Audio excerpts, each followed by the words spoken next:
పోతే దక్షిణాదిలో కన్నా ఉత్తరాదిలో ఎక్కువ సీట్లు పెరుగుతున్నాయి, దక్షిణాదిలో తక్కువ సీట్లు పెరుగుతున్నాయి. ఇంకో కొన్ని చోట్లనైతే సీట్లు తగ్గిపోతున్నాయి. అందువల్ల ఉత్తరాదికి దక్షిణాదికి మధ్యన ఒక క్లియర్ కట్ ఇంబ్యాలెన్స్ కనబడుతున్నది, అసమతౌల్యత కనిపిస్తున్నది పార్లమెంట్ నియోజకవర్గాల సంఖ్యలో. నార్త్ డామినేషన్ చాలా స్పష్టంగా కనిపించబోతున్నది అనేది అర్థమయ్యి పార్లమెంట్ నియోజకవర్గాలని పెంచే కార్యక్రమాన్ని వాజ్పేయి వాయిదా వేశాడు ఇప్పటి వరకు 2026 వరకు. ఇప్పుడు అది నరేంద్ర మోడీ గారి కాలంలో పార్లమెంట్ నియోజకవర్గాలని పెంచాలా వద్దా అనేది ప్రధానమైన చర్చగా మారింది. పార్లమెంట్ నియోజకవర్గాలని పెంచితే సౌత్ ఇండియాలో తగ్గిపోతాయి, నార్త్ ఇండియాలో పెరుగుతాయి. కారణం ఏంటంటే జనాభా నార్త్ ఇండియాలో పెరిగింది, సౌత్ ఇండియాలో తగ్గింది. తమిళనాడు లాంటి రాష్ట్రాల్లో అయితే 8 సీట్లు కోల్పోతాం మనం. తెలంగాణలో కూడా 1-2 సీట్లు కోల్పోయే అవకాశం ఉంది. ఎందుకంటే ఇక్కడ జనాభా నియంత్రణ అనేది చాలా పకడ్బందీగా జరిగింది. 3 వద్దు, 2 ముద్దు, 2 నుంచి కాస్త ఒకరికి వచ్చింది, 1 ముద్దు అనే దాకా వచ్చింది. అందువల్ల ఇప్పుడు పరిస్థితి ఏంటంటే సౌత్ ఇండియాకి అన్యాయం జరుగుతున్నది కాబట్టి ఉన్న పరంగా జనాభాని పెంచడానికి ఎక్కువ మందిని కనండి అని చెప్పి చంద్రబాబు నాయుడు ఒక పక్కన, తర్వాత డిఎంకే స్టాలిన్ గారు మరొక పక్కన జనాభాని పెంచడం అవసరాన్ని గుర్తించి వాళ్ళు ప్రకటనలు చేస్తున్నారు.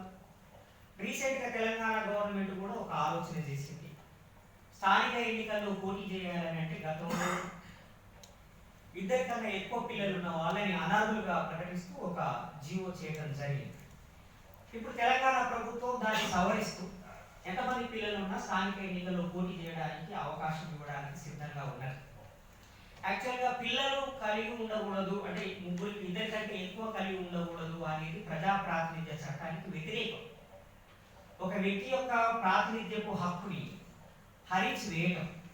కానీ జనాభా నియంత్రణ పేరు మీద మన దేశంలో, మన రాష్ట్రంలో, ముఖ్యంగా నార్త్ ఇండియాలో అమలు కాలేదు, ఓన్లీ సౌత్ ఇండియాలో ఇక్కడ జనాభా నియంత్రణ పేరు మీద 2 కంటే ఎక్కువ వాళ్ళని కనకుండా ఆపేశారు. అది ఎంతలా అయిపోయిందనంటే ఎక్కువ మంది పిల్లల్ని కనడం అనేది అనాగరికం, అన్సివిలైజ్డ్, అండర్ డెవలప్డ్. తక్కువ మంది పిల్లల్ని కనడం అనేది సివిలైజ్డ్ అని డెవలప్డ్ కల్చర్ అనే దాకా పోయింది. ఫలితంగా ఒకరు చాలు అనే దాకా వచ్చేసింది మనం అందరం. ఇప్పుడు మళ్ళీ ఇంకొక పిడుగులాంటి వార్త ఏంటంటే ఇంకొక 10 సంవత్సరాలు అందరూ ముసలోళ్ళు అయ్యే ప్రమాదం ఉన్నది, వృద్ధుల సంఖ్య పెరిగిపోతున్నది. కాబట్టి మళ్ళీ కొత్త తరం తయారు కావాలని అంటే యంగర్ జనరేషన్ కావాలి కాబట్టి పిల్లలు కాదండి అని అంటున్నారు. నరేంద్ర మోడీ ఏమో యంగర్ జనరేషన్ ఎక్కువ మంది ఉన్నారు, వాళ్ళే 50% ఉన్నారు, వాళ్ళ ఓట్లని మనం క్యాష్ చేసుకొని అధికారంలోకి రావాలి అని ఆయన ప్రయత్నం చేసినప్పుడు యూత్ని బాగా అట్రాక్ట్ చేసి పవర్లోకి వచ్చింది. ఇప్పుడు ఆ యూత్ అంతా ఇంకో 10 ఏళ్ళు ముసలోళ్ళుగా మారే ప్రమాదం కూడా ఉన్నాయి కాబట్టి కొత్త తరాన్ని తయారు చేయాలి అని అంటున్నారు. సో ఈ నేపథ్యంలో సౌత్ ఇండియాకి నార్త్ ఇండియాకి మధ్యన ఒక స్పష్టమైన విభజన, స్పష్టమైన వైరుధ్యము, ఘర్షణ వాతావరణం అనేది వచ్చింది, ఏర్పడింది. ఈ సందర్భంగా మనం ఇక్కడ ఈ విషయాన్ని మనం చర్చించుకుంటున్నాం. మిత్రులారా, వాస్తవానికి ఈ దేశ రాజకీయాలన్నీ కూడా ద్రవిడులకు వ్యతిరేకమైన రాజకీయాలే జరిగినాయి. ద్రవిడవాదం గురించి కాసేపు మాట్లాడుకున్నాము. అసలు ద్రవిడులు అంటే ఎవరు? ద్రవిడులు అంటే సౌత్ ఇండియాలో ఉన్న వాళ్ళే ద్రవిడియన్సా, లేదా దేశవ్యాప్తంగా ఉన్న వాళ్ళు ద్రవిడియన్సా? సౌత్ ఇండియాలో ఉన్నవాళ్ళు మాత్రమే ద్రవిడియన్స్ అనే ఒక ప్రచారం బలంగా జరిగింది, ఆర్గ్యుమెంట్ కూడా జరిగింది. ముఖ్యంగా పెరియార్ చేసినటువంటి ఆర్గ్యుమెంట్ ఏదైతే ఉందో అది విద్యా పర్వతాలకి ఈవల ముఖ్యంగా తెలంగాణ నుంచి స్టార్ట్ అయితే కింది వరకు ఉన్న ప్రాంతాన్ని మాత్రమే ద్రవిడియన్ ల్యాండ్గా ఆయన గుర్తించడం జరిగింది. ఇది హిందూ దేశము అని అన్నప్పుడు ఇది హిందూ దేశం కాదు, ఇది ద్రవిడ దేశం అనే ఒక వాదనను పెరియార్ చేశారు. సింధు నది పరివాహక ప్రాంతంలో నివసించే వాళ్ళందరినీ హిందువులని కదా మీరు అంటున్నది. ఎందుకంటే దామోదర వినాయక సావర్కర్ ఆయన రాసిన పుస్తకంలో సింధు అన్న పదం నుంచి హిందూ అనేది వచ్చింది. అది సింధు నాగరికతకి సంబంధించినటువంటి విషయం. ముఖ్యంగా సింధు నది పరివాహక ప్రాంతంలో జీవించిన వాళ్ళు కాబట్టి సింధు హిందూ అయ్యింది, హిందూ దేశం అనేది హిందూ డమ్ అనే దాన్ని ఆయన ప్రపోజ్ చేశారు. పెరియార్ ఏమన్నాడంటే తమిళనాడులో ఉన్న మాకు సింధు నదికి 2000 కిలోమీటర్ల దూరం ఉన్నది. తెలంగాణలో కూడా అంతే ఉంటుంది, తెలుగు రాష్ట్రాల్లో ఉన్న వాళ్ళకి కూడా అంతే ఉంటుంది. 2000 కిలోమీటర్ల దూరంలో ఉన్న సింధు నదికి మాకు ఏమిటి సంబంధం? సింధు నది పక్కన ఉన్న మీరు హిందువులైతే కావచ్చు, కానీ మేమెందుకు హిందువులం అవుతాము? మేము అయితే గీతే ద్రవిడియన్స్ అవుతాం తప్ప హిందువులం కాపు అని హిందూ అన్న పదాన్ని పెరిగారు వ్యతిరేకించాడు, రిజెక్ట్ చేశాడు. కాబట్టి సింధు నది పరివాహక ప్రాంతంలో ఉన్న వాళ్ళందరూ హిందువులు అన్న మాట వచ్చినప్పుడు వాళ్ళు ఎవరు అసలు? వాళ్ళు నిజంగా హిందువుల ద్రవిడియన్సా? నేను కూడా నార్త్ ఇండియాని తిరగకుండా సౌత్ ఇండియాలో మాత్రమే ఉంటున్న కాలంలో సౌత్ ఇండియన్స్ మాత్రమే ద్రవిడులు, నార్త్ ఇండియన్స్ అందరూ ఆర్యులు అనే ఒక ఫీలింగ్లో ఉండేది. కానీ నేను రాజస్థాన్, ఢిల్లీ, పంజాబ్ ఇంకా మిగతా ప్రాంతాలన్నీ తిరిగిన తర్వాత నాకు అర్థమైంది ఏంటంటే దేశవ్యాప్తంగా ఉన్న వాళ్ళంతా ద్రవిడియన్స్, పాలకవర్గం మాత్రమే ఆర్యన్స్ అని తెలియదు. కారణం, మీరు రాజస్థాన్కి వెళ్ళండి, రాజస్థాన్లో ఉన్న ఎస్సీ ఎస్టీ బీసీలు కన్వర్టెడ్ ముస్లిమ్స్ని చూడండి. వాళ్ళ వేషధారణ, వాళ్ళ శరీరము రంగు, వాళ్ళ శరీర నిర్మాణము మన 2 తెలుగు రాష్ట్రాల్లో ఉన్న వాళ్ళకు ఈక్వల్గా ఉంటుంది, సిమిలర్గా ఉంటుంది. అట్లాగే గుజరాత్కి వెళ్ళండి, కాశ్మీర్ కూడా వెళ్ళండి, సేమ్ స్ట్రక్చర్ ఉంటుంది. కానీ గోధుమ వర్ణం కలిగినటువంటి వాళ్ళు, పిల్లి కళ్ళు ఉన్నటువంటి వాళ్ళు, ఇంకా సోకాళ్ళు ఆర్యన్ స్ట్రక్చర్ ఏదైతే ఉన్నదో ఆ ఆర్యన్ స్ట్రక్చర్ ఉన్న వాళ్ళ సంఖ్య చాలా తక్కువ ఉంటుంది. వాళ్ళు బ్రాహ్మణులు, బనియాలు, క్షత్రియులు అనేటువంటి ఇండియాలో ఎవరు లేరు వాస్తవానికి. బాబాసాహెబ్ అంబేద్కర్ క్షత్రియులు ఉన్నారని ఒప్పుకోలేదు, పెరియారు క్షత్రియులు ఉన్నారని ఒప్పుకోలేదు, మహాత్మా జ్యోతిరావు పూలే అసలే ఒప్పుకోలేదు. సో ఈ ద్రవిడియన్ ఫిలాసఫీకి పునాదులు వేసిందే మహాత్మా జ్యోతిరావు పూలే. ద్రవిడియన్ అన్న పదాన్ని ఆయన వాడలేదు, కానీ ఆర్యులు అనార్యులు అన్న పదాన్ని ఆయన వాడాడు. సో ఈ ఆర్యులు అనార్యులు అన్న పదంలో ఆయన మౌలికమైన ఉద్దేశము విదేశాల నుండి బయట నుంచి వచ్చినటువంటి వాళ్ళు ఈ దేశాన్ని ఆక్రమించుకున్నారు. ముఖ్యంగా ఇరాన్ అన్న ప్రాంతం నుంచి వచ్చిన వాళ్ళు. ఇరాన్ అన్న పదానికి వికృత రూపమే ఆర్యాన్. సో ఒకప్పుడు ఉన్న మన భారతదేశ సరిహద్దుకి ఇరాన్ అనేది మనకి సరిహద్దు ప్రాంతంగా ఉన్నది. ఇప్పటికి కూడా మనకి border country Iran. Afghanistan, Russia, Iran కొద్దిగా మనకి కారణం కలిసి ఉంటుంది కదా. రష్యా కూడా మనకి బార్డర్ స్టేట్, బార్డర్ కంట్రీ. ఋషులు అంటే ఎవరని అంటే రష్యా నుండి వచ్చిన వాళ్ళు ఋషులు. ఋషులు ఉన్నారు వేదాల్లో, ఉపనిషత్తుల్లో ఋషులు ఉన్నారు, ఇంకా చాలా చోట్ల ఋషులు ఉన్నారు కదా. ఋషులు ఎక్కడి నుంచి వచ్చారు అని అంటే ఋషులు కాదు, వాళ్ళు రష్యన్స్. మనం ఇప్పుడు ఇంగ్లీష్లో రష్యన్స్ అంటాను. రష్యా నుంచి వచ్చిన వాళ్ళే ఋషులు. అదే దేవలోకం. దేవలోకం ఎక్కడ ఉంటుంది అని అంటే జియోగ్రాఫికల్గా మనం ఒక పరిశీలన చేసినప్పుడు ఎక్కడైతే మంచు ప్రదేశం ఉంటుందో, ఎత్తైన ప్రాంతం ఉంటుందో, ముఖ్యంగా నల్ల సముద్రం ఉంటుందో, యూరోపు ఆసియా ఖండము రెండు కలిసిన చోటు అది రష్యా. ఆ ప్రాంతాన్ని దేవలోకం అంటారు. దేవలోకం అంటే ఆకాశంలో ఉండేది కాదు, దేవతలు నివసించేటువంటి ప్రాంతం. ఆ దేవతలు అంటే ఎవరయ్యారంటే ఈ ఋషులు, ఆర్యులు అన్నమాట. వాళ్ళు నివసించేటువంటి ప్రాంతం.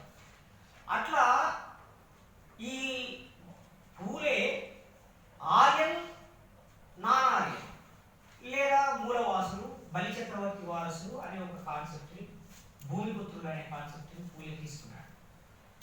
దాన్ని మోడర్న్ టర్మ్స్లో ద్రవిడ అనే పదంలోకి తీసుకొచ్చారు. కాబట్టి అసలు ఈ ద్రవిడ అనేది ఎట్లా డిసైడ్ అయ్యింది, ఎప్పటి నుంచి వచ్చింది అంటే, ఇప్పుడు సనాతనవాదులు ఏమంటారు, ఆర్ఎస్ఎస్ ఫాసిస్ట్ శక్తులు ఏమంటారు అంటే, ఈ ద్రవిడియన్ అన్న కాన్సెప్ట్ని కనిపెట్టిందే బ్రిటిష్ వాళ్ళు. అంతకుముందు ద్రవిడ అనే పదమే లేదు. ద్రవిడ అనేది భాషావాచకమే తప్ప జాతివాచకం కాదు. అది లాంగ్వేజ్కి సంబంధించిన విషయం తప్ప అది రేస్కి సంబంధించినటువంటి విషయం కాదు. కాబట్టి ఈ ద్రవిడియన్ అన్న పదాన్ని బ్రిటిష్ వాళ్ళు మన మీద రుద్దారు, కానీ యాక్చువల్గా మనం అందరము ఆర్యులమే. ఇది ఆర్యావర్తము, ఇది ఆర్యదేశము. ఇక్కడ ఉన్న వాళ్ళందరూ ఆర్యులు. వీళ్ళది క్షాత్ర రక్తము, అంటే క్షత్రియ రక్తము. శత్రువులతోటి యుద్ధం చేసి ఈ దేశాన్ని కాపాడినటువంటి రక్తము. ఇట్లాంటివన్నీ వాళ్ళు చెప్తూ ఉంటారు. కానీ వాస్తవం ఏంటి, ఆర్యన్ భాషలు ఇండో యూరోపియన్ లాంగ్వేజ్ అంటే ద్రవిడియన్ లాంగ్వేజ్. ఈ రెండు భాషా కుటుంబాలు ఉంటాయి. అట్లాగే మనకి మ్యాండరిన్ లాంగ్వేజెస్ కూడా ఉంటాయి. అంటే చైనా సరిహద్దు ప్రాంతం నుంచి ఉన్నటువంటి 7 సిస్టర్ లాంగ్వేజెస్ ఉన్నాయి కదా, ఆ రాష్ట్రాల భాషలు. ఈ భాషల మూలాలు ఇవన్నిటిని మనం పరిశీలించినప్పుడు బాబాసాహెబ్ అంబేద్కర్ ఓవర్ అన్టచబుల్స్ అనే పుస్తకంలో చాలా క్లియర్గా చెప్పాడు. ఆసేతు హిమాచలము ఈ దేశ ప్రజలు మాట్లాడుకున్న భాష తమిళం అన్నారు. తమిళం నుంచే ద్రవిడం వచ్చింది, తమిళం నుంచే ద్రవిడ వచ్చింది, ద్రవిడ నుంచే ద్రవిడ వచ్చింది. సో యాక్చువల్గా ద్రవిడం తమిళమైంది, ద్రవిడం ద్రవిడమైంది, ద్రవిడం ద్రవిడమైంది. రకారం అనేది ఎప్పుడైతే వస్తుందో అది సాంస్క్రిటైజ్ అయినట్టు. రకారం అనేది ద్రవిడియన్ లాంగ్వేజ్లో ఉండదు. మనం మాట్లాడుతున్న తెలుగు ఏది కూడా అసలైన తెలుగు కాదు, కంటామినేటెడ్ తెలుగు, సాంస్క్రిటైజ్డ్ తెలుగు, బ్రాహ్మణైజ్డ్ తెలుగు. యాక్చువల్గా ఎందుకు నన్నయ్య భారతం మనందరికీ ఈజీగా అర్థమవుతుందంటే మనకి సంస్కృత పదాలు విని విని విని అలవాటైపోయింది కాబట్టి. అదే తిక్కన భారతం అర్థం కాదు మనకి, ఎందుకంటే అది అచ్చ తెలుగు భాషలో రాశారు. పాల్కురికి సోమనాథుడు పాటలు రాశాడు, ద్విపద ఛందస్సులో రాశాడని మనం అనుకుంటాం, వాస్తవం. కానీ పాల్కురికి సోమనాథుడి యొక్క ద్విపద ఛందస్సులో ఉన్న సాహిత్యాన్ని చదివితే 90% అర్థం కాదు మనకి. ఎందుకు అర్థం కాదు అని అంటే అదంతా అచ్చ తెలుగు భాషలో ఉన్నది. నన్నేది మాత్రం 70% అర్థమవుతుంది మనకి. కారణం ఏంటంటే అది సాంస్క్రిట్ లాంగ్వేజ్లో ఉన్నది. తెలుగుకి డుములు యాడ్ చేసి, ప్రథమ విభక్తులు యాడ్ చేసి దాన్ని తెలుగీకరించారు, కానీ రాసినంత సంస్కృతమే అని ఒక విమర్శ ఉన్నది. కాబట్టి ఇది ద్రవిడ అనే పదము భాషావాచకమా, ప్రాంతవాచకమా, జాతివాచకమా అనేది ఒక పెద్ద చర్చ. ప్రాంతవాచకంగా పెరియార్ వాడాడు, అంటే సౌత్ ఇండియాకి వర్తించే పదంగా. కానీ మనము ఆంథ్రోపాలజికల్ అండ్ సోషలాజికల్ స్టడీ ప్రకారంగా దేశవ్యాప్తంగా ద్రవిడియన్స్ ఉన్నారు. అంటే ఎస్సీ ఎస్టీ బీసీలు, కన్వర్టెడ్ మైనారిటీస్ ఎవరైతే ఉన్నారో వీళ్ళందరూ ద్రవిడియన్స్ ఈ దేశవ్యాప్తంగా ఉన్నారు. సో ద్రవిడ జాతి దేశవ్యాప్తంగా ఉన్నది అని దాని అర్థం. భాషావాచకంగా చూసినప్పుడు ఈ 5 రాష్ట్రాల్లో మాట్లాడే వాళ్ళతో పాటు ఛత్తీస్గఢ్లో మాట్లాడే భాష, మధ్యప్రదేశ్లో, జార్ఖండ్లో మాట్లాడేటువంటి భాషలు కూడా ద్రవిడియన్ లాంగ్వేజెస్. ఇంకా ఆఫ్ఘనిస్తాన్కి, ఇరాన్కి మధ్యలో ఉన్నటువంటి సరిహద్దు ప్రాంతం, అంటే ఇరాన్కి ఆఫ్ఘనిస్తాన్కి మధ్యన ఆ ప్రాంతంలో మాట్లాడే భాష కూడా సౌత్ ఇండియన్ లాంగ్వేజ్, ద్రవిడ భాషా కుటుంబానికి సంబంధించిన భాషే. దాన్ని బట్టే బాబాసాహెబ్ అంబేద్కర్ ఏమన్నాడంటే ఈ ఫిలాలజిస్టులు, భాషా శాస్త్రవేత్తల పరిశోధనలన్నింటినీ ఒక కన్సాలిడేట్ చేసి దేశవ్యాప్తంగా ప్రజలందరూ మాట్లాడుతున్న భాష తమిళము అని చెప్పాడు. కాబట్టి ద్రవిడ అనే పరిభాష ఏదైతుందో ఇది మొత్తం దేశానికి, జాతికి సంబంధించినటువంటి విషయం. అంటే ఈ జాతికి సంబంధించినటువంటి విషయాన్ని బ్రిటిష్ వాళ్ళు ముఖ్యంగా ఈ దేశంలో భాషని అర్థం చేసుకోవాల్సిన అవసరం వాళ్ళకి వచ్చింది. ఇంగ్లీష్తో మాత్రమే ఇక్కడ మనం పరిపాలించలేము కాబట్టి లోకల్ లాంగ్వేజెస్ నేర్చుకోండి అని ఒక ఆదేశాన్ని బ్రిటిష్ క్రౌన్ ఇచ్చింది. అంటే ఈస్ట్ ఇండియా కంపెనీలో ఉద్యోగులుగా వచ్చిన ప్రతి ఒక్కరు ఏం చేయాలి, స్థానిక భాషని నేర్చుకోవాలి. స్థానిక భాషను నేర్చుకోవడానికి బ్రాహ్మణుల దగ్గరికి వెళ్తే వాళ్ళు సరిగ్గా నేర్పలేదు. కాబట్టి వాళ్ళు ఏం చేశారంటే నేరుగా ప్రజల దగ్గరికి వెళ్ళి తెలుగు, తమిళం, కన్నడం, మలయాళం, ఇంకా హిందీ, తుళు, అదేవిధంగా ఇంకా మైథిలి, పైశాచి, మాగధి ఇలాంటి భాషలన్నింటినీ నేర్చుకోవడానికి ప్రయత్నం చేసి తెలుగు భాషను కూడా నేర్చుకొని తెలుగు డిక్షనరీ తయారు చేశారు. తెలుగు డిక్షనరీ తయారు చేసిన వాళ్ళు మనకి బాగా వినపడే పేరు సిపి బ్రౌన్. సో ఈ బ్రౌన్ కన్నా ముందు ఇంకా చాలా మంది పరిశోధనలు చేసి ఇక్కడ గ్రామర్ పుస్తకాలు రాశారు. ఆ గ్రామర్ పుస్తకాలు రాసే క్రమంలో అర్థమైంది ఏంటంటే సంస్కృతానికి, తెలుగు భాషలకి, అంటే ఈ సౌత్ ఇండియన్ లాంగ్వేజెస్కి ఎలాంటి సంబంధం లేదు. సకల భాషలకి జనని సంస్కృతంబు అని బ్రాహ్మణులు వాదించారు. అన్ని భాషలు సంస్కృతం నుంచే వచ్చినాయి అని ఇప్పటికీ కూడా వాళ్ళు అదే ప్రచారం చేస్తూ ఉంటారు. ఎందుకంటే తెలుగులో మెజారిటీ అనువాద పదాలని సంస్కృతం నుంచే తీసుకున్నాం కాబట్టి నిజమే కావచ్చు అని మన వాళ్ళు కూడా అనుకున్నారు. కానీ కాదు, తెలుగుకి అంటే ద్రవిడ భాషలకి, ఆర్య భాషలకి సంబంధం లేదని, వీటి ధాతువులు వేరు వేరు, వీటి క్రియాపదాలు వేరు, వీటి విశేషణాలు వేరు అని చాలా క్లియర్గా డిక్షనరీ తయారు చేసే క్రమంలో కనుగొన్నారు. కనుగొని మీకు ఒక పేరు పెట్టి ద్రవిడ భాషా కుటుంబము అని చెప్పారు. కొయ్యి, కొవ్వి, గోండి, అదేవిధంగా కోయ, తుళు, తెలుగు, తమిళ, కన్నడ ఇలాంటి భాషలన్నిటినీ కేటగరైజ్ చేశారు. భద్రరాజ కృష్ణమూర్తి గారు ద్రవిడియన్ లాంగ్వేజెస్ అనే ఒక పెద్ద రీసెర్చ్ని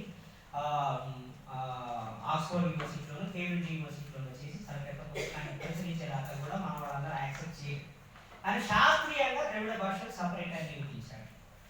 సో ఈ క్రమంలో ద్రవిడ భాషల గురించినటువంటి భాషా పరిశోధనలతో పాటు ఒక సామాజిక అధ్యయనం కూడా జరిగింది. అయితే ఈ ద్రవిడియన్ మూవ్మెంట్ని ఒక పొలిటికల్ మూవ్మెంట్గా, సోషల్ మూవ్మెంట్గా తీసుకొచ్చిందంతా కూడా బ్రిటిష్ వాళ్ళ కాలంలోనే. అది కూడా పెరియార్ కాదు. పండిత అయోధ్యదాసు మొదటిసారిగా ఆయన సంస్కృతం చదువుకున్నాడు, ఇంగ్లీష్ చదువుకున్నాడు, ఇంకా ఇతర భాషలు కూడా చదువుకొని అసలు ఈ ద్రవిడియన్ భాష ఏంటి అని ఆయన స్టడీ చేయడం మొదలుపెట్టాడు. అందులో భాగంగా ఆయన శ్రీలంకకి వెళ్ళి పాలీ భాష నేర్చుకొని, పాలీ గ్రంథాలు చదివి, ప్రాకృత గ్రంథాలను చదివి అసలు ఈ తమిళియన్స్ ఎవరు, ఈ అట్రాని వాళ్ళు ఎవరు అని ఒక పెద్ద పరిశోధన చేశాడు. చేసి వీళ్ళందరూ ద్రవిడులు, వీళ్ళని ఆర్యులు ఆక్రమించుకున్నారు, ఓడిపోయిన వాళ్ళే ఈ ద్రవిడ జాతి అని చెప్పి ఆయన మొదటిసారి ద్రవిడ మహాజన సభ 1891లో ఏర్పాటు చేశాడు. 1891లో ద్రవిడ మహాజన సభ. ఆయన తర్వాత రెట్టమలై శ్రీనివాసన్ గారు ఆది ద్రవిడ మహాజన సభ ఏర్పాటు చేశాడు. అంటే ద్రవిడులని మీరు అంటున్నారు, ఓకే, అంటే అరుంధతి మన అయోధ్యదాస్ తర్వాత. ఎందుకంటే రెడ్లు ద్రవిడులే, తమిళనాడులో ఉన్న బ్రాహ్మణులు ద్రవిడులే, క్షత్రియులు ద్రవిడులే, అట్రానులు ద్రవిడులే, బీసీలు ద్రవిడులే. ఎందుకంటే అది రీజియన్గా చూసినప్పుడు, అదేవిధంగా రేస్ పరంగా చూసినప్పుడు కూడా వీళ్ళందరూ ద్రవిడియన్సే. కారణం ఏంటి ఇక్కడ మనం అర్థం చేసుకోవాలి. వింధ్యా పర్వతాలను దాటి ఆర్యులు మన దేశం, మన సౌత్ ఇండియా అంటే దక్షిణ దేశమే,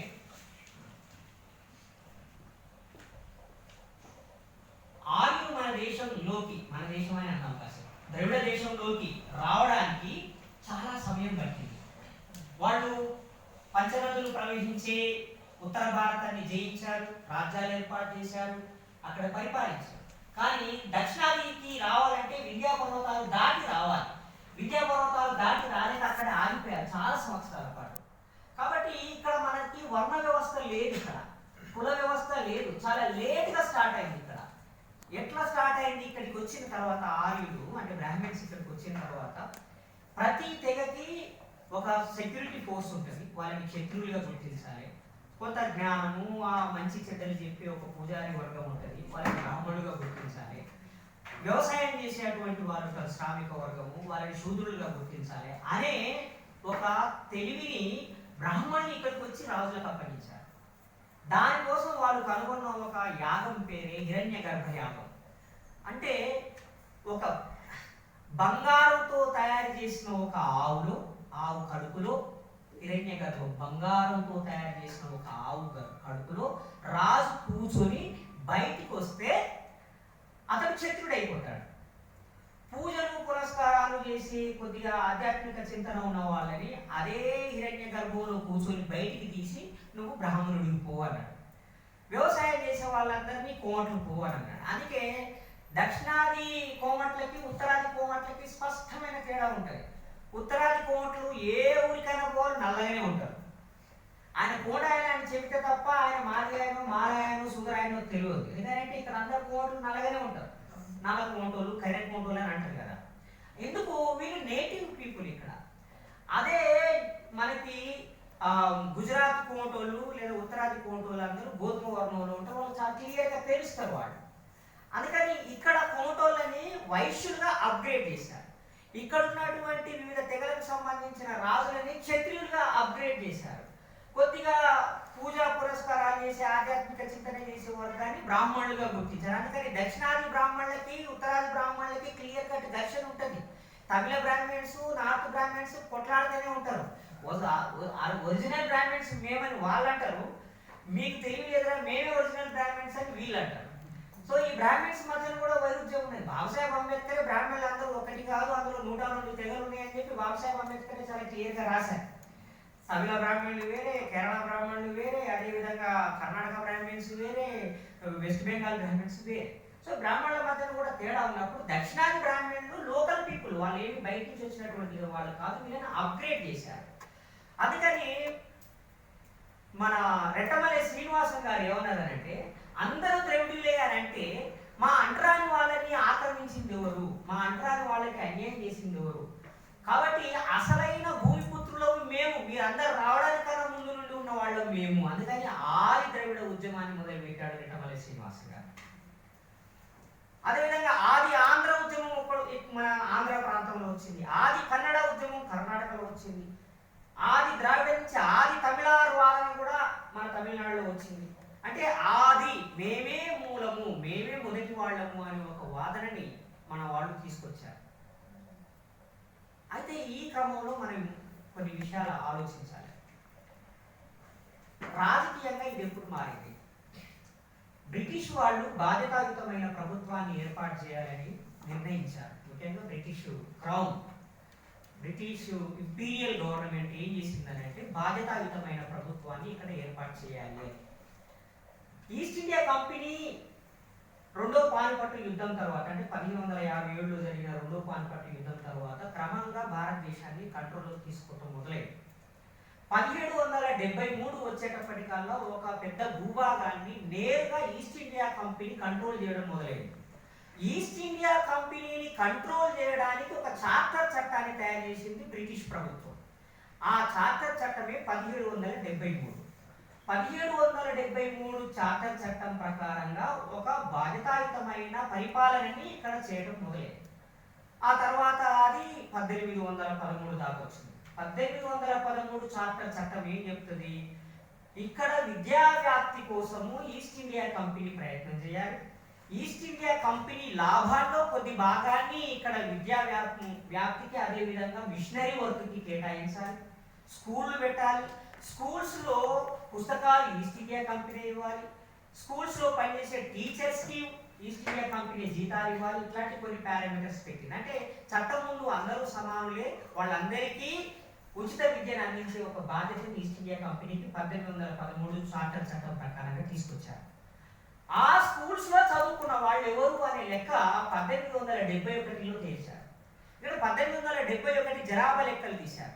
ఆ జనాభా లెక్కలు తీసినప్పుడు మొత్తం ఈస్ట్ ఇండియా కంపెనీలో ఉద్యోగాలు చేస్తున్న వర్గాలు ఏంటి, చదువుకున్న వర్గాలు ఏంటి, జడ్జీలు ఎవరు ఉన్నారు, మున్సిపల్ ఎవరు ఉన్నారు, అదేవిధంగా పోలీస్ ఆఫీసర్లు ఎవరు ఉన్నారు అని చెప్పి క్లియర్ డాటా తీశారు. ఈరోజు తెలంగాణ గవర్నమెంట్ సెన్సస్ తీసుకున్నారు.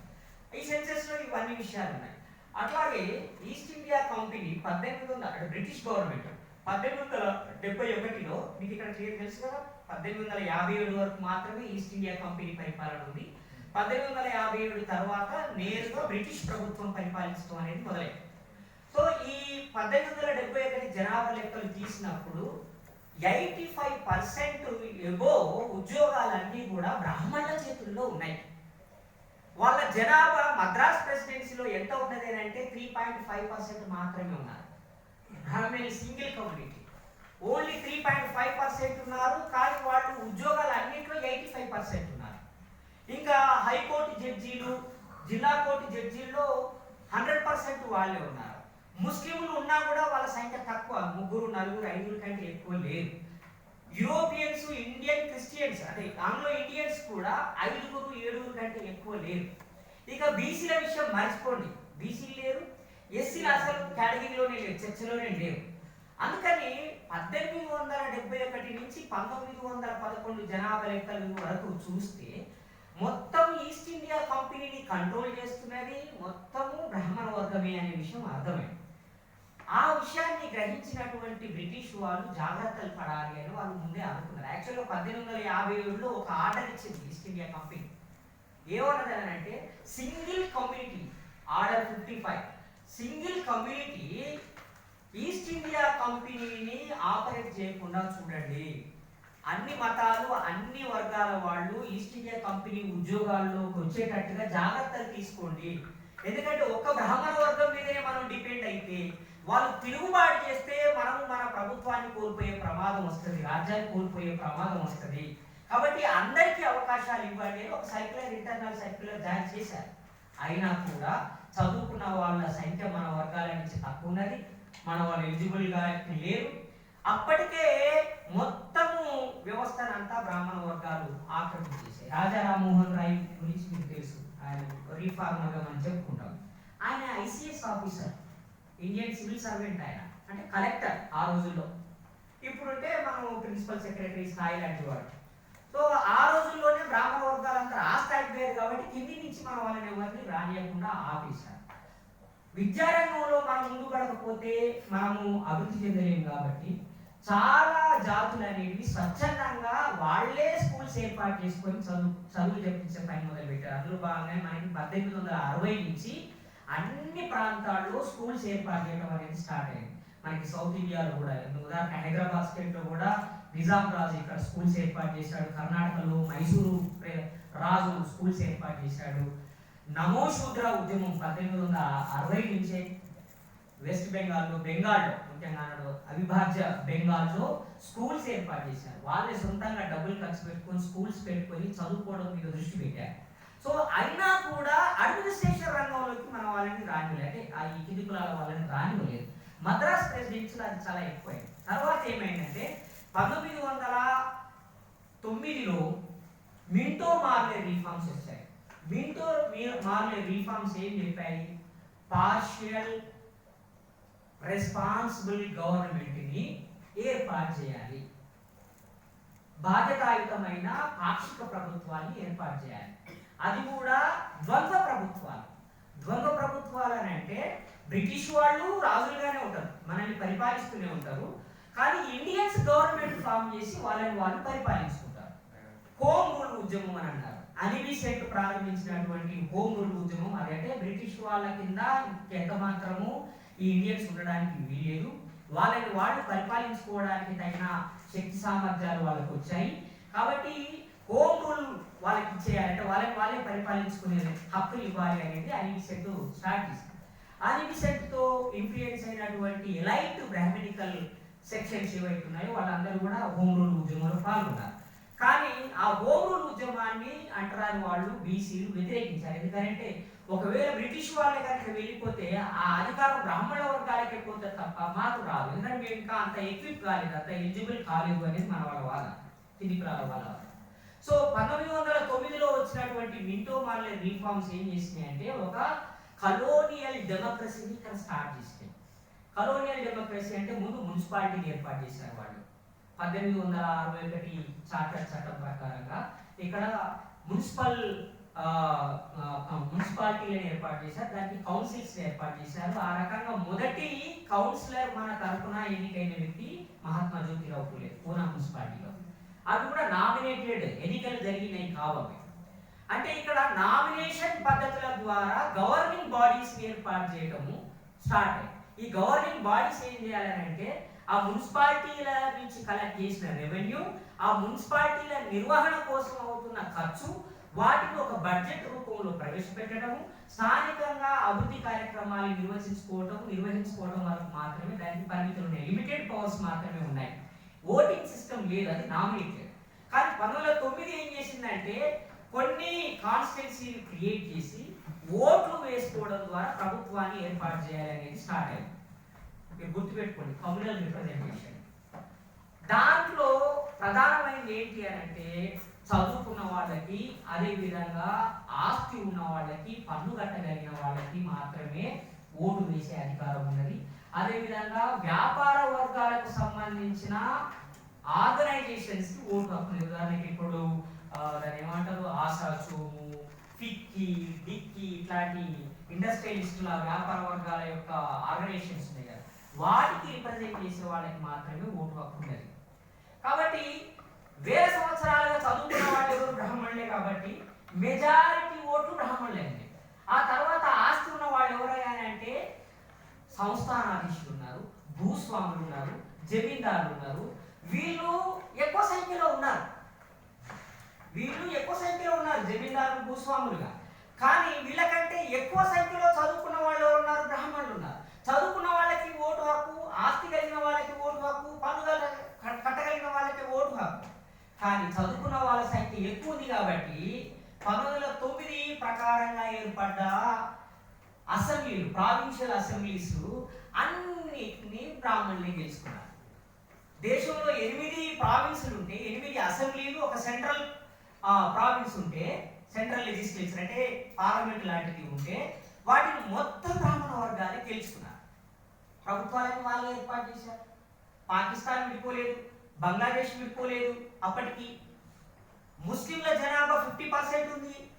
అయినా ఒక్క ముస్లిం, ఒక్క రాష్ట్రానికి కూడా, ఒక్క ప్రావిన్స్ కూడా ముస్లిము ముఖ్యమంత్రి కాలేదు. కారణం ఏంటంటే వాళ్ళు పేరుకే ముస్లింలు కానీ చదువులేదు. ముస్లింలు అందరూ చదువుకోలేదు. చదువుకోని వాడికి ఓటు హక్కు లేదు. కాబట్టి ఓట్లు ఎవరి ఉంటే వాళ్ళే గవర్నమెంట్ ఫామ్ చేశారు. అందుకని వీళ్ళు ఏం చేశారంటే, భూస్వాములు, జమీందారులు, నాన్ బ్రాహ్మణ్స్ ఎవరైతే ఉన్నారో ఈ నాన్ బ్రాహ్మణ్స్ అందరూ అసలు మన కింద ఆస్థానాలు, మనమిస్తే ఉపకార వేతనాలు లేదా డబ్బులు ఇస్తే పండితులుగా కావ్యాలు రాసుకుంటాయి బతికినటువంటి వీళ్ళు మనకి పాలకులు కావడం ఏంటి, సంస్థానాధీశులుగా భూస్వాములు, జమీందారులుగా ఉన్న మనం వీళ్ళ కింద ఉండడం ఏంటి, లేదు లేదు మనమే గెలవాలి అని జస్టిస్ పార్టీని 1916లో ఏర్పాటు చేయడం జరిగింది. జస్టిస్ పార్టీని ఏర్పాటు చేసి ఎన్నికలకి 1919 మాంటెగ్ చెమ్స్ఫోర్డ్ కమిషన్ తర్వాత ఏర్పడ్డటువంటి ఒక గవర్నమెంట్, మొదటి గవర్నమెంట్ ఏర్పడ్డది, అది జస్టిస్ పార్టీ గవర్నమెంట్. 1900 అంటే బ్రిటిష్ వాళ్ళు ఏం చేసిందంటే ప్రతి 10 ఏళ్లకు ఒకసారి మనము అమలు చేసినటువంటి చట్టాలు ఎలాంటి ఫలితాలను ఇచ్చాయో అధ్యయనం చేయడానికి, సమీక్షించడానికి ప్రతి 10 ఏళ్లకు ఒకసారి ఒక కమిషన్ నియమించాలి అనేది సూత్రం, ఒక పాలసీ. అందులో భాగంగా 1909లో విండో మార్లే కమిషన్, 1919లో మాంటెగ్ చెమ్స్ఫోర్డ్ కమిషన్. ఆ మాంటెగ్ చెమ్స్ఫోర్డ్ కమిషన్ సిఫార్సుల మేరకు మళ్ళీ ఎలక్షన్స్ జరిగాయి. 1920లో ఎలక్షన్స్ జరిగాయి. 21లో గవర్నమెంట్ ఫామ్ అయింది. ఆ గవర్నమెంట్ జస్టిస్ పార్టీ ఆధ్వర్యంలో జరిగింది. అంటే నాన్ బ్రాహ్మణ్ గవర్నమెంట్ మొదటిసారిగా వచ్చింది. రావడానికి కారణం ఏంటి అని అంటే కాంగ్రెస్ పార్టీ అప్పుడు నాన్ కోఆపరేషన్ మూవ్మెంట్ స్టార్ట్ చేసింది. సహాయ నిరాకరణోద్యమాన్ని ప్రారంభించి ఎలక్షన్స్ ని బహిష్కరించింది. ఎలక్షన్స్ ని కాంగ్రెస్ పార్టీ బహిష్కరించింది, జస్టిస్ పార్టీ సపోర్ట్ చేసింది. బ్రిటిష్ వాళ్ళు మీరు బహిష్కరించినా సరే మేము ఎలక్షన్స్ కండక్ట్ చేస్తామని అన్నారు. ఆ రకంగా ఎలక్షన్స్ జరిగాయి. ఈ నాన్ బ్రాహ్మణ్స్ అయిన కమ్మ, రెడ్డి, వెలమ ఇలాంటి అగ్రకులాలు, నాయుడు ఇలాంటి అగ్రకులాలు ఏవైతున్నాయో వాళ్ళు అధికారంలోకి వచ్చారు. అధికారంలోకి వచ్చిన తర్వాత నాన్ బ్రాహ్మణ్స్ కి రిజర్వేషన్స్ ఇచ్చారు, ఉద్యోగ రంగంలో రిజర్వేషన్స్ ఇచ్చారు, ఇంకా చాలా సంక్షేమ పథకాలు అమలు చేశారు. బ్రాహ్మణుల యొక్క డామినేషన్ ని తగ్గించడం కోసం వాళ్ళు చాలా ప్రయత్నం చేశారు. మళ్ళీ 2 సంవత్సరాలు మాత్రమే కాల పరిమితి. ఇప్పుడేమో మనకి 5 సంవత్సరాలు, అప్పుడు 2 సంవత్సరాలు మాత్రమే కాల పరిమితి. ఆ తర్వాత మళ్ళీ ఎలక్షన్ జరిగితే కాంగ్రెస్ పార్టీ అధికారంలోకి వచ్చింది. సో 1925 వచ్చేటప్పటికల్లా కాంగ్రెస్ పార్టీయే పవర్లో ఉన్నది. కానీ పెరియార్ ఎక్కడున్నాడు ఆ టైంలో అంటే కాంగ్రెస్ పార్టీలో ఉన్నాడు. పెరియార్ స్టార్టింగే ద్రవిడ మూవ్మెంట్లో లేడా, ఆయన కాంగ్రెస్ పార్టీ మూవ్మెంట్లో ఉన్నాడు. కాంగ్రెస్ పార్టీ దేశానికి స్వతంత్రంగా ఇస్తుంది, చాలా మంచి పని చేస్తుంది అని నమ్మకంతో ఉన్నాడు. ఆయన వాళ్ళ నాన్న సలహా మేరకు, వాళ్ళ నాన్న మీద కోపంతో కాశీకి పోయి వారణాసి తిరిగి, చావు బతుకుల మధ్యన తిరిగిలేక తిరిగి అక్కడి నుంచి మళ్ళీ ఎంట్లోకి వచ్చి అసలు ఈ దేవుడు లేడు, దయ్యం లేడు, ఇదంతా అబద్ధము, ఇక్కడ ఉన్నటువంటి ప్రజల్ని దోచుకోవడానికి బ్రాహ్మణ వర్గం కనిపెట్టినటువంటి విషయం అని ఆయన హేతువాద దృక్పథాన్ని అలవార్చుకోవడానికి ఆ పరిస్థితి ఉపయోగపడ్డది. అంటే ఒకప్పుడు తీవ్రమైన భక్తుడైన నార్త్ ఇండియాకి పోయిన తర్వాత నాస్తికుడై ఎక్కడికి వచ్చి ఇక్కడ నాన్ బ్రాహ్మణ్ మూవ్మెంట్ స్టార్ట్ చేయడం మొదలుపెట్టాడు. కాంగ్రెస్ పార్టీలో ఉంటున్న సమయంలో ఒక ప్రధానమైన చర్చ ముందుకు వచ్చింది. బాబాసాహెబ్ అంబేద్కర్ రాజకీయాలకు వచ్చాడు. 1918లో బాబాసాహెబ్ అంబేద్కర్ రాజకీయాలకు వచ్చాడు. సౌత్ బరో కమిషన్ రావడానికన్నా ముందు సౌత్ బరో కమిషన్ వచ్చింది 1918లో, దానికి ఒక మెమరాండం ఇచ్చాడు. 1919లో మాంటెగ్ చెమ్స్ఫోర్డ్ కమిషన్ వచ్చింది, దానికి మెమరాండం ఇచ్చాడు. 1919 నుంచి ఇక తీవ్రమైన చర్చ మొదలైంది. ఏమని? మేము హిందువులం కాదు, మా జాతులకి కమ్యూనల్ రిప్రజెంటేషన్ ఇవ్వండి అని బ్రిటిష్ వాళ్ళతో పోరాటం చేయడం అనేది మొదలైంది. సాహు మహారాజు 1922లో బ్రిటిష్ వాళ్ళకి ఒక ఉత్తరం రాశాడు.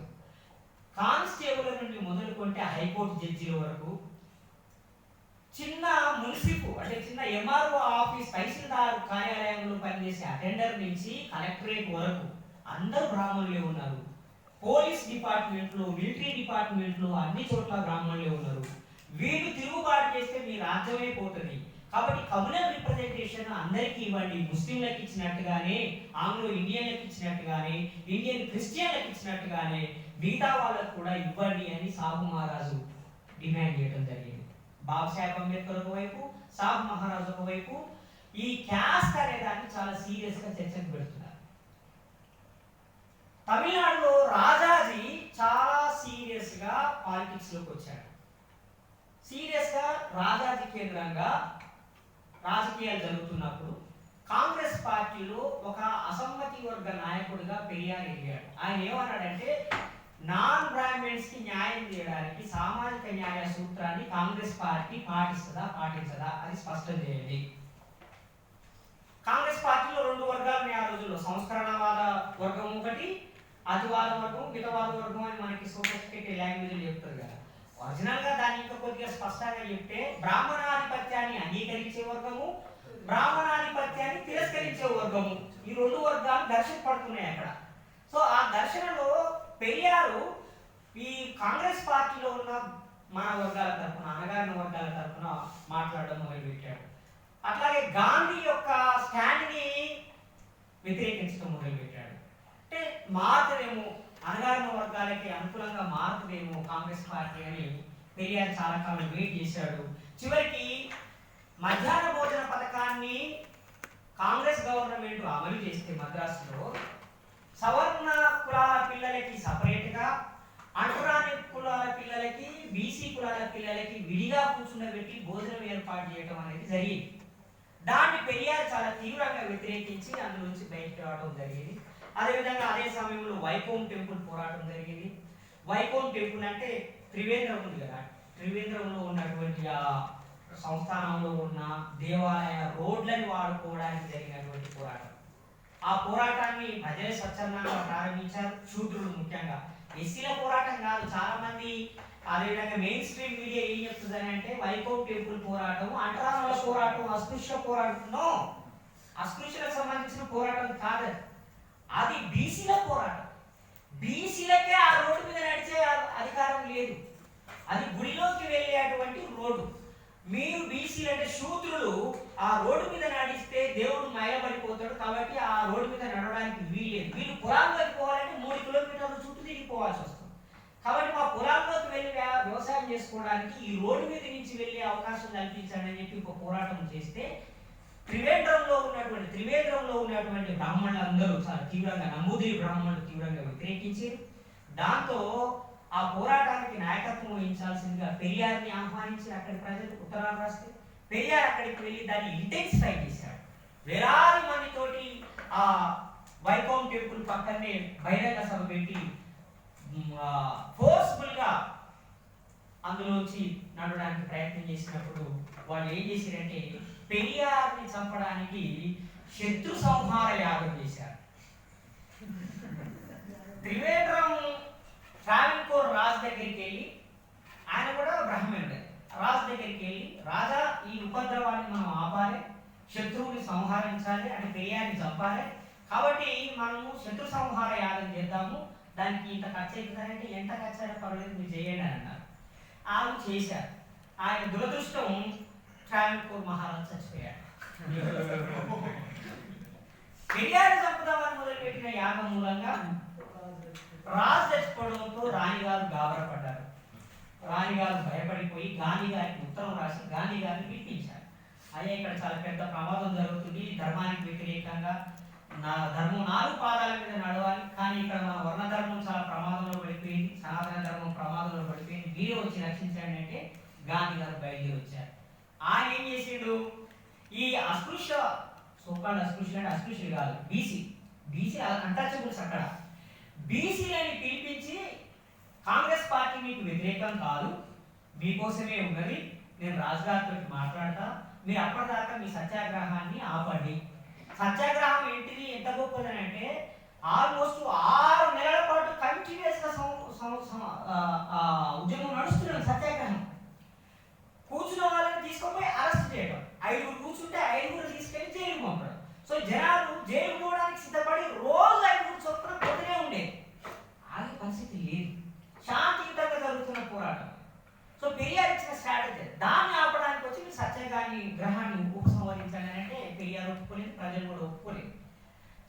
జరిగింది ఏంటంటే ట్రావెన్కోర్ రాజుకి ఒప్పుకోవాల్సి వచ్చింది. పెరియార్ పోరాట ఫలితంగా ఆ రోడ్డుని అన్ని వర్గాలు ఉపయోగించుకోవడానికి అనుమతించారు. కానీ వైకోప్ టెంపుల్ పోరాటం ఎవరు చేశారు అని అంటే రామచంద్ర గుహ గాంధీ గారి మీద రాస్తాడు వ్యాసం.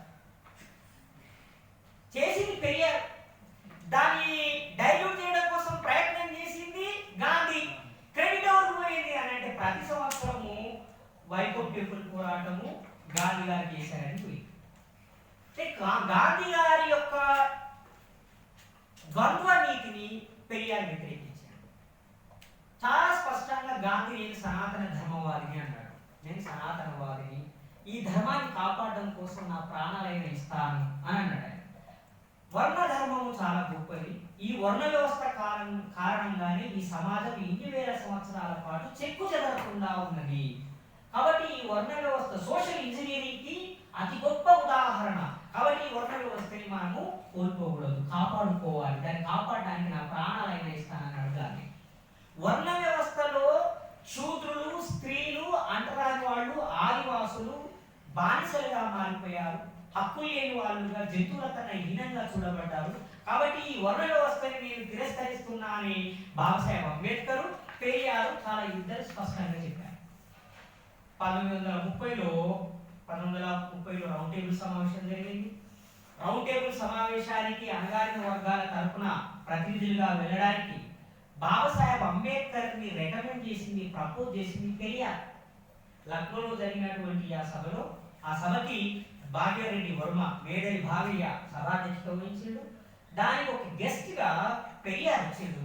ఆ పెరియార్ గారు మా తరఫున ప్రతినిధిగా అంబేద్కర్ ని పంపిస్తున్నారని చెప్పాడు. రెట్టమలై శ్రీనివాసన్ గారు కూడా వచ్చారు. ఇక్కడ రెట్టమలై శ్రీనివాసన్ గారి గురించి మీకు చెప్పాలి. బాబాసాహెబ్ అంబేద్కర్ కన్నా ముందు డిగ్రీ చదువుకునే వ్యక్తి రెట్టమలై శ్రీనివాసన్ గారు. విదేశాల్లో చదువుకున్నటువంటి వ్యక్తి.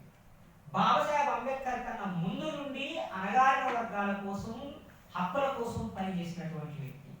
తమిళనాడులో భూమి లేని నిరుపేదలకి భూమి ఇవ్వాలని పంచమి భూముల్ని సాధించినటువంటి మొదటి వ్యక్తి. పంచమి భూముల్ని మన తెలంగాణలో పంచరాయి భూములు అని అంటారు. పంచరాయి భూములు అంటే ప్రభుత్వ భూములు. పంచరాయి భూములు ఎవరికి ఇచ్చారు? ఎక్కువగా తెలంగాణలో, ఆంధ్రప్రదేశ్లో ఎస్సీ వర్గాలకి, ఎస్టీ వర్గాలకి ఇచ్చారు. భాగ్యరెడ్డి వర్మ కంటే పెద్దోడు, అంబేద్కర్ కంటే పెద్దోడు. 1880లో పంచరాయి భూములు వచ్చినాయి. పంచమి భూములు సాధించిండు. లెజిస్లేటివ్ కౌన్సిల్స్ ఏర్పాటు చేస్తే మద్రాస్ ప్రెసిడెన్సీలో పర్యాల తరఫున మొదటిసారిగా ఎమ్మెల్సీగా ఉన్న వ్యక్తి రెట్టమలై శ్రీనివాసన్ గారు. 1920లో బాంబే ప్రెసిడెన్సీలో ఎమ్మెల్సీగా బాబాసాహెబ్ అంబేద్కర్ ఉంటే మద్రాస్ ప్రెసిడెన్సీలో మెంబర్గా మన రెట్టమలై శ్రీనివాసన్ గారు ఉన్నారు. మద్రాస్ ప్రెసిడెన్సీ యొక్క ఒక గొప్పతనం ఏంటంటే ఆ ప్రెసిడెన్సీ కౌన్సిల్లోకి, అసెంబ్లీలోకి 5 అణగారిన వర్గాలకి, అంటే మాదిగ, మాల, పరయ, ఇంకొక కులం, 5 కులాలకి ఎమ్మెల్సీ ఇచ్చారు. 5 ఎమ్మెల్సీలు ఉన్నారు, కులాలకు ఒక ఎమ్మెల్సీ ఉన్నారు. ఆ రకంగా రెట్టమలై శ్రీనివాసన్ గారు ఒక మెంబర్గా ఉన్నారు. ఆయన బాబాసాహెబ్ అంబేద్కర్ ఇద్దరు మొదటి రౌండ్ టేబుల్ సమావేశానికి అణగారిన వర్గాల రిప్రజెంటేటివ్స్ తో పోయారు. యాక్చువల్గా పెరియార్ పోతే ఇంకెట్లా ఉన్నాడు? పెరియార్ పోతే రౌండ్ టేబుల్ కాన్ఫరెన్సెస్ కి బాబాసాహెబ్ అంబేద్కర్ స్ట్రెంత్ పెరిగేది. కానీ అప్పటికి పెరియారు రికగ్నైజ్డ్ పార్టీగా లేడు. అప్పటికి ఆయన జస్టిస్ పార్టీ బాధ్యతలు తీసుకొని ఉన్నాడు. జస్టిస్ పార్టీని వాళ్ళు చర్చలకి పిలవలేదు. జస్టిస్ పార్టీ 1916 నుంచి డిక్లైన్ అవుతూ వచ్చింది. 1930 నాటికి అది ఇంకా బలహీన పడిపోయింది.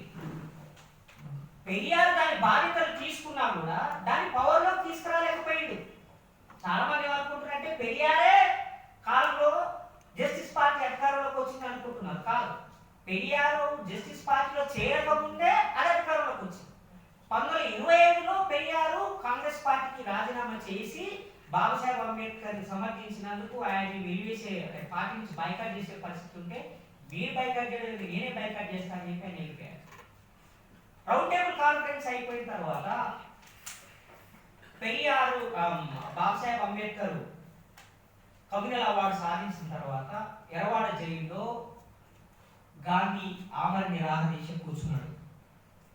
అప్పుడు పెరియార్ చెబితే అంబేద్కర్ వింటాడు కాబట్టి పెరియార్ తోటి సంప్రదింపులు జరుపు అని రాజాజీని పెరియార్ దగ్గరికి పంపించారు.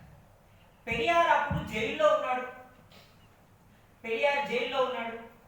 పెరియార్ దగ్గరికి వెళ్ళి నీ ఫ్రెండ్ కదా అంబేద్కర్, మీరిద్దరు కలిసి పని చేస్తున్నారు కదా, మీరు ఆయనతో ఒప్పించి గాంధీ గారిని కాపాడండి అని చెప్పి అడిగాడు. అప్పుడు రాజాజీకి పెరియార్ ఏమని ప్రశ్నించిందంటే, నేను మాట్లాడడానికి ఎలాంటి అభ్యంతరం లేదు, కానీ అంబేద్కర్ అడుగుతున్న న్యాయమైన డిమాండ్లని సమర్థిస్తున్నామని కాంగ్రెస్ పార్టీ చేత ఒక తీర్మానం చేసి రాయించుకొని నాకు ఇవ్వండి, నేను ఆ కాపీ పట్టుకొని అంబేద్కర్ తోటి సంప్రదింపులు జరిపి ఒప్పిస్తానని అన్నాడు. అది సాధ్యం కాదు అన్నాడు. అయితే అంబేద్కర్ పోరాటాన్ని ఆపడం నాకు కూడా సాధ్యం కాదు అన్నాడు. అంటే అంబేద్కర్ చేసే పోరాటానికి పెరియార్ చేసే పోరాటానికి మధ్యన ఒక సంపూర్ణమైన అవగాహన ఉన్నది. అందుకని సామాజిక న్యాయము, నాన్ బ్రాహ్మణ్ మూవ్మెంట్, బ్రాహ్మణేతర ఉద్యమము, బ్రాహ్మణేతర ఉద్యమాన్ని పెరియార్ వచ్చి బ్రాహ్మణ వ్యతిరేక ఉద్యమంగా మార్చింది. నాన్ బ్రాహ్మణ్ మూవ్మెంట్ అంటే రెడ్డి, కమ్మ, వెలమ, వల్లారు ఇట్లాంటి అగ్రకుల జమీందారు కులాలు చేసినటువంటి పోరాటం. వాళ్ళకి బ్రాహ్మణిజంతో పేచి లేదు. Ideologically they are not against the Brahminism. వాళ్ళు పేరుకే సోషలిజం ఎజెండాని ప్రకటించారు, కానీ వాళ్ళు సోషలిస్టులు కాదు. ఎందుకంటే వాళ్ళే జమీందారులు, వాళ్ళే భూస్వాములు.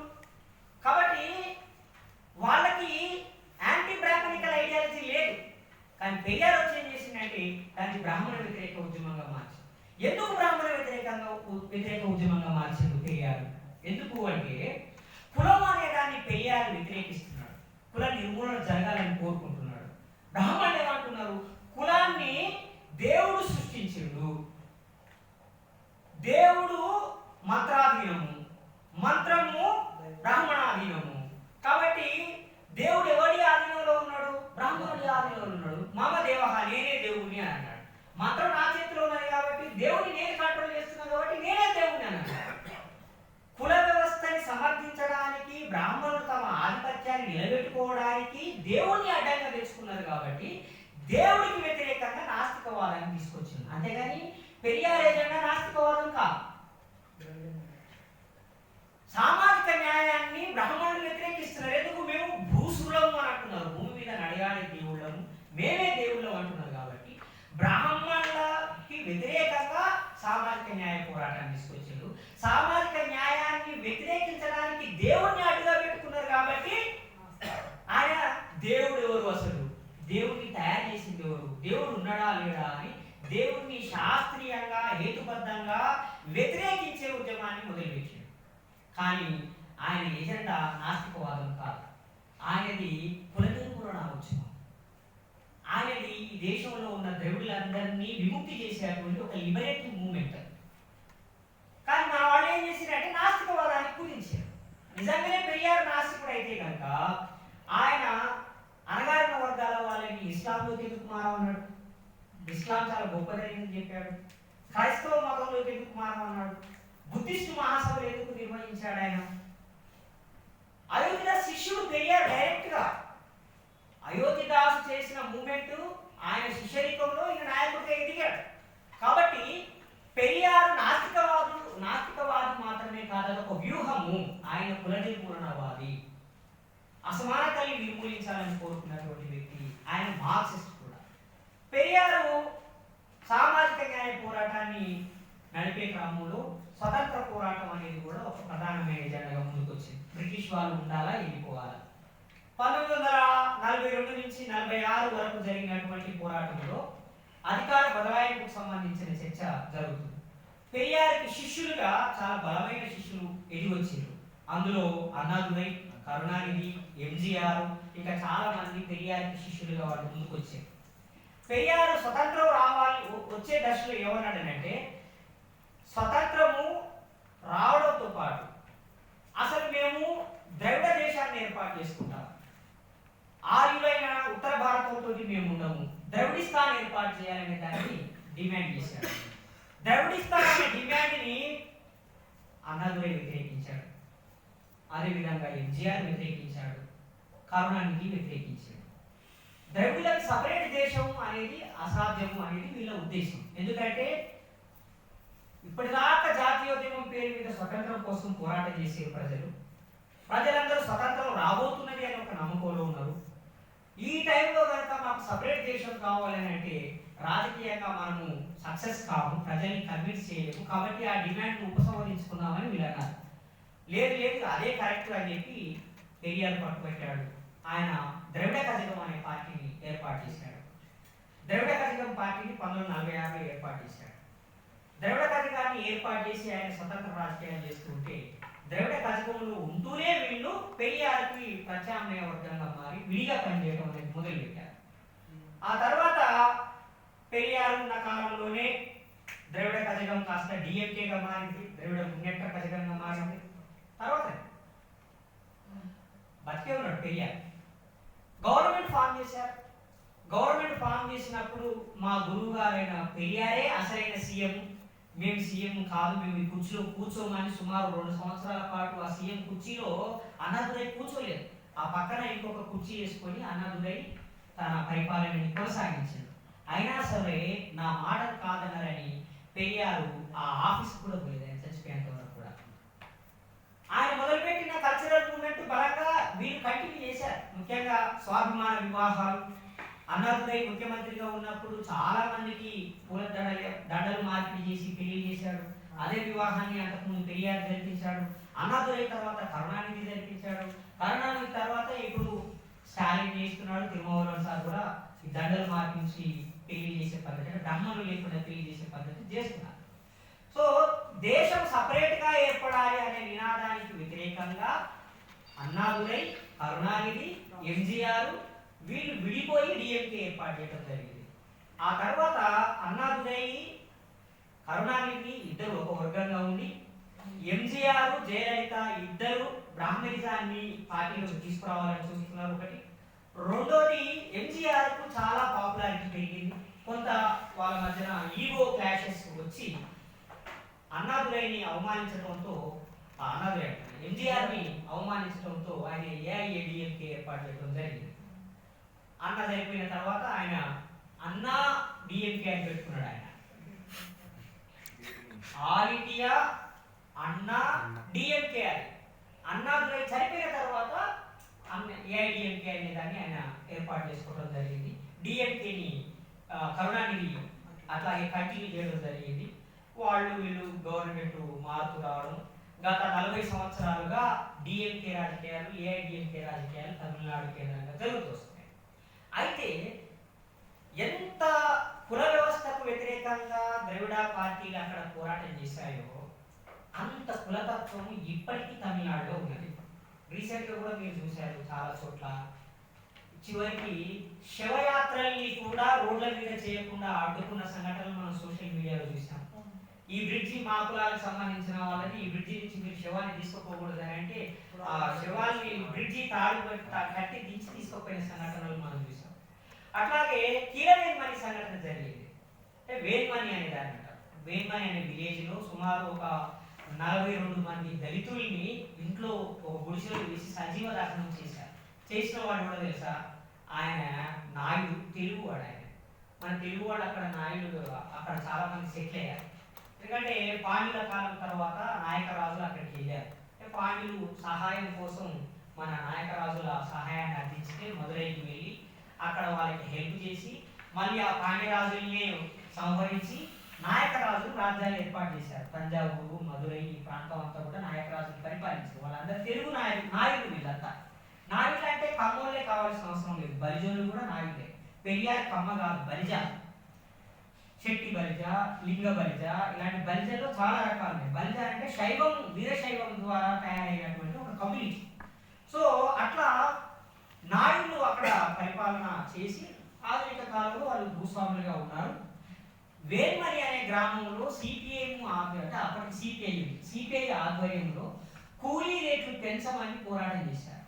కూలీ రేట్లు పెంచమని పోరాటం చేస్తున్న వ్యవసాయ కూలీల మీద గుండాలతోటి దాడి చేయించాడు నాయుడు, ఒక వెంకట నాయుడు అని పేరు. ఆ ఘర్షణలో తన మనిషి ఒకరు చనిపోయాడు.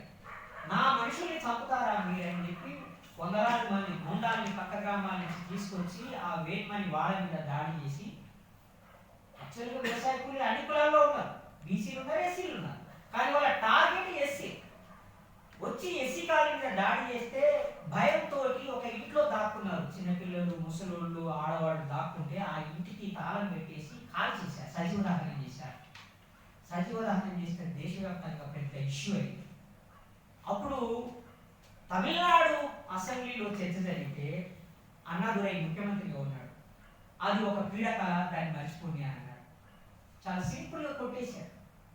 20 మంది సంఘటన గురించిన చర్చ అసెంబ్లీలోకి రాకుండానే ఆపేశారు. కానీ దేశం అంతా మండిపోయింది. ఎందుకు అట్లా జరిగిందనంటే, పెరియార్ ఉన్నంత యాంటీ క్యాస్ట్ కాన్షియస్నెస్ అన్నాదురైకి లేదు, కరుణానిధికి లేదు.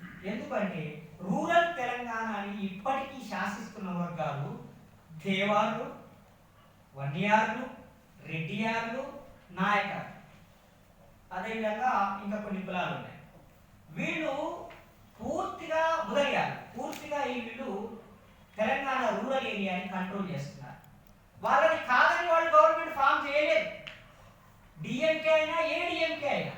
కాబట్టి వీళ్ళు ఏం చేశారనంటే ఓట్ల కోసము ఆ తేవాళ్ళని, రెడ్డియార్లని, నాయుళ్ళని డిస్టర్బ్ చేయకుండా వాళ్ళు పొలిటికల్గా అడ్జస్ట్ అయ్యారు. కానీ సోషల్ స్ట్రక్చర్ని వాళ్ళు డిస్మాంటిల్ చేయలేకపోయారు. ఫలితం ఏం జరిగిందంటే శూద్ర వర్గాల చేతుల్లోకి అధికారం వచ్చింది, కానీ దళిత వర్గాలు విపరీతమైన నిరంకుశత్వానికి బలి కావాల్సి వచ్చింది. ఆ నిరంకుశత్వానికి వ్యతిరేకంగా బయలుదేరిన ఉద్యమమే విడుదలై చిరుతగల్ కచ్చి, వీసీకే ఉద్యమం. Dalit panthers of India, DPI 1982లో ఏర్పడ్డది తమిళనాడులో. యాక్చువల్గా ఇది మహారాష్ట్రలో ఏర్పడ్డ దళిత ప్యాంథర్స్ ఉద్యమానికి ఒక ఎక్స్టెన్షన్ తమిళనాడులో. దళిత ప్యాంథర్స్ మూమెంట్ కొడితే కొట్టు, తిడితే తిట్టు అనే మూమెంట్ మహారాష్ట్రలో స్టార్ట్ అయింది. దానికి ఆల్ ఇండియా జనరల్ సెక్రటరీగా మలైచామి అనే ఒక నాయకుడు ఉండేవాడు తమిళనాడు నుంచి. ఆయన అడ్వకేట్. దళితుల మీద జరిగే దాడుల మీద పిటిషన్లు వేయడం, పోలీస్ స్టేషన్లో కేసులు వేయడము, లీగల్గా ఆయన ఫైట్ చేయడం అనేది చాలా సంవత్సరాలు చేశారు. ఆయన చనిపోతున్న సమయంలో, అంటే ఆయన చనిపోవడానికి ఒక 10 ఏళ్ల ముందు మన తిరుమావళవన్ సారు డిపిఐ యాక్టివిస్ట్గా వచ్చాడు. తిరుమావళవన్ సారు ఫోరెన్సిక్ డిపార్ట్మెంట్లో ఒక చిన్న ఉద్యోగి. కానీ ఆయన ఇంటర్మీడియట్ చదువుతున్నప్పటి నుంచే అంగనూరు ఆయన సొంత ఊరు, అంటే మదురైకి దగ్గరలో ఉంటుంది అంగనూరు. ఆయన తమిళనాడుకు వచ్చి మద్రాసుకు వచ్చి చదువుకుంటున్న కాలంలో ఎల్టీటీ రాజకీయాలతోటి ఆయన బాగా మమేకమై పనిచేస్తుంది. ఎల్టీటీ చేసే పోరాటాలకి సంఘీభావంగా చెన్నైలో చాలా కార్యక్రమాలు నిర్వహించారు. అన్ని కాలేజీలు, అన్ని యూనివర్సిటీల విద్యార్థులు అందరూ కలిసి ఒక జేఏసీ ఏర్పాటు చేస్తే దానికి జనరల్ సెక్రటరీగా తిరుమావళవన్ గారు ఉన్నారు. ఆయన ఆధ్వర్యంలో ఎల్టీటీకి, ప్రభాకరన్కి మద్దతుగా అనేక కార్యక్రమాలు చేశాడు, ఒక మ్యాగజైన్ నడిపాడు. కానీ ఎట్ ద సేమ్ టైం గ్రామాల్లో జరిగేటువంటి ఈ కుల హింసకు వ్యతిరేకంగా కూడా ఆయన పోరాటం మొదలైంది. మలైచామితో కలిసి పనిచేసే క్రమంలో మలైచామి కొద్దిగా లీగల్గా ఫైట్ చేస్తే ఈయన బియాండ్ లీగల్ ఫైట్ చేయడం మొదలుపెట్టాడు. కొడితే కొట్టండి, తిడితే తిట్టండి, చంపితే చంపండి అని ఒక ఎక్స్ట్రీమ్ స్టాండ్ తీసుకున్నాడు. మీరు చేతులు నరికేస్తే కాళ్ళతో కొట్లాడండి, కాళ్ళతో కాళ్ళు నరికేస్తే మీ దేహంతో కొట్లాడండి, మీ తల నరికేస్తే మొండి దేహంతో అయినా కొట్లాడండి అని జనాలకి పిలిపించింది. ఎందుకంటే అంత భయంకరమైన ఒక హింస, సోషల్ వాయిలెన్స్, క్యాస్ట్ వాయిలెన్స్ అనేది తమిళనాడులో ఉన్నది. సో ఆయన నినాదంతో గ్రామాలు ఆర్గనైజ్ అయినాయి. ఇక్కడున్న మన దగ్గర తమిళనాడులో ఉన్న విషయం ఏంటంటే ఎస్సీ కాలనీ సపరేట్గా ఉంటాయి. తెలంగాణలో చాలా తక్కువ ప్రాంతాల్లో సపరేట్గా ఉంటాయి. రోడ్డుకు ఆవల ఎస్సీ కాలనీ ఉంటుంది, రోడ్డుకి ఇవల బీసీ కాలనీ ఉంటుంది. తమిళనాడులో ఏంటంటే సుమారు ఒక 1/2 కిలోమీటర్ దూరం ఆవల ఎస్సీ కాలనీలు ఉంటాయి. అది ఒక రకంగా విలేజ్లే, సపరేట్ చేస్తే దళిత పంచాయతీ చేస్తే సపరేటే. కానీ అక్కడ డామినేషన్ మొత్తం కూడా ఈ కులాల చేతుల్లో ఉంటుంది. అందుకని ఎప్పుడైతే తిరిగి కొట్టు అనే పిలుపునిచ్చిందో తిరుమావళవన్ గారి పిలుపుని అందుకొని చాలా మంది తిరుగుబాటు చేయడం మొదలుపెట్టారు. ఆ వాయిలెన్స్, కౌంటర్ వాయిలెన్స్లో చాలా మంది చనిపోవడం జరిగింది. అదే సందర్భంలో 1995లో మొదటిసారిగా పార్లమెంటులో పంచాయతీరాజ్ చట్టానికి ఒక సవరణ చేసి ఎస్సీ ఎస్టీలకి ఉమెన్కి రిజర్వేషన్ ఇవ్వడం అనేది మొదలుపెట్టారు గ్రామ పంచాయతీ ఎలక్షన్స్లో. మీరందరూ ఏమనుకుంటారంటే కాన్స్టిట్యూషన్ అమల్లోకి వచ్చినప్పటి నుంచి ఎస్సీ రిజర్వేషన్ ఉంది అనుకుంటున్నారు. లోకల్ బాడీ ఎలక్షన్స్లో లేవు. 1995లో ఎస్సీ రిజర్వేషన్స్ ఇవ్వడం మొదలుపెట్టినారు. అప్పుడు చాలా గ్రామాల్లో ఉన్న వన్యార్లు, కేవార్లు, ముదలియార్లు ఎస్సీ రిజర్వ్డ్ గ్రామాల్లో ఎస్సీలను పోటీ చేయకుండా ఆపారు. ఎందుకు? 3 సార్లు పోటీ చేయకుండా ఆపేస్తే అంటే సరైన క్యాండిడేట్ లేదు, నామినేషన్ వేయలేదు, ఏదో ఒక రకంగా 3 సార్లు కనుక ఆపేస్తే అది జనరల్ సీట్గా మారుతుంది, మళ్ళీ మేమే సర్పంచులం కావచ్చు, గ్రామ పంచాయతీ మా చేతిలోనే ఉంటుంది అనేది వాళ్ళ ఉద్దేశం. అట్లా చాలా గ్రామాల్లో పోటీ చేయడానికి వీలు లేకుండా బెదిరింపులకి దిగితే మేడవలవు అనే ఒక గ్రామాన్ని ఎస్సీ రిజర్వ్ చేస్తే అక్కడ ఎవరిని నామినేషన్ వేయకుండా ఆపేశారు. అప్పుడు వీసీకే ముందుకొచ్చి అక్కడ ప్రజల్ని ఎడ్యుకేట్ చేసి పోటీ చేయించింది.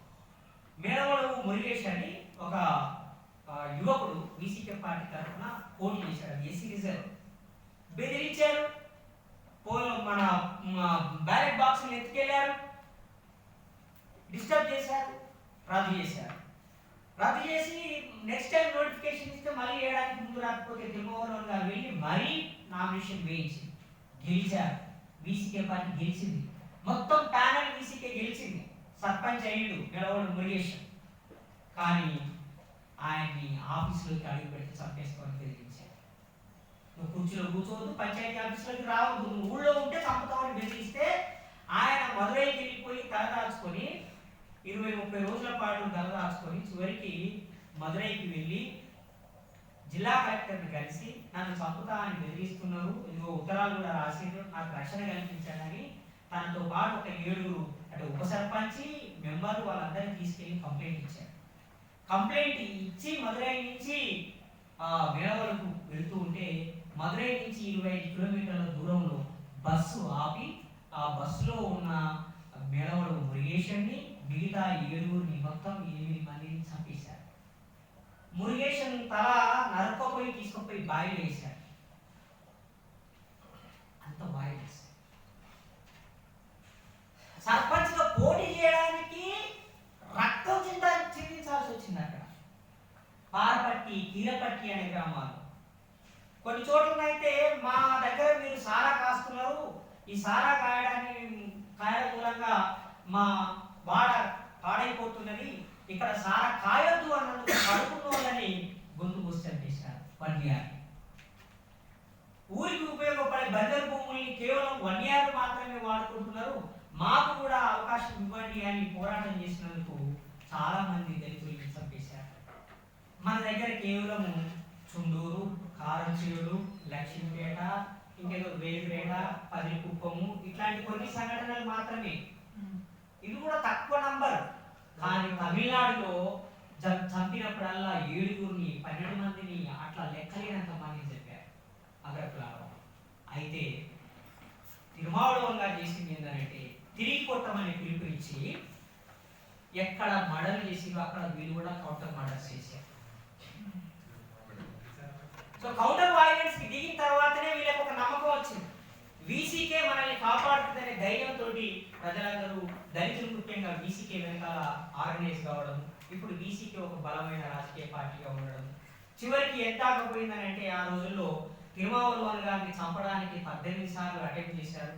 తిరుమావళవన్ గారిని చంపడానికి రాజ్యమే నిర్ణయించుకున్న సమయంలో అప్పటికైనా ఎలక్షన్స్ బహిష్కరించింది.